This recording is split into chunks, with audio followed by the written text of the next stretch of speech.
κοινότητας αυτού του εμβληματικού και ιστορικού ιδρύματος. Θέλω να σας πω ότι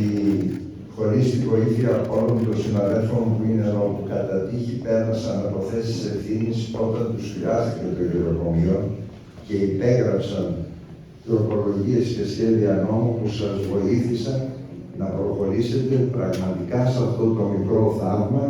της οικονομικής εξυγίανσης του Ιδρύματός σας. Που αυτό έχει σαν αποτέλεσμα, πρώτον, την καλύτερη παροχή υπηρεσιών στις γερόντισσες και τους γέροντες που φιλοξενείτε,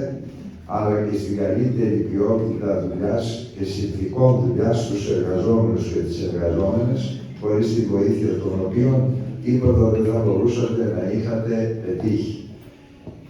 Βεβαίως θα μιλήσουν οι συνάδελφοί μου, αλλά ως πρόεδρος του Λειτουργείου μπορώ να σας πω και να σας διαβεβαιώσω ότι και στο μέλλον, ό,τι χρειαστείτε από όλους εμάς, θα σταθούν δίπλα σας, διότι εγώ ειδικά παρακολουθώντας εκ του σύνεγγυ στο έργο σας, πράγματι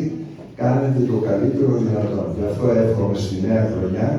να πάτε ακόμα καλύτερα σε ό,τι αφορά την εξυγίανση αυτού του Ιδρύματος, να δείξετε και να δείξουμε όλοι με περισσότερη αγάπη στους γέροντες και τις γερόντισσες που είναι μέσα σε αυτό το εμβληματικό γεροκομείο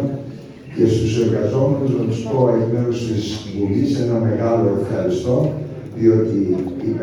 επέμεναν πολλά και ήρθε η ώρα τώρα να τους αποκαταστήσετε. Να είστε καλά, να έχετε υγεία και να δοθείτε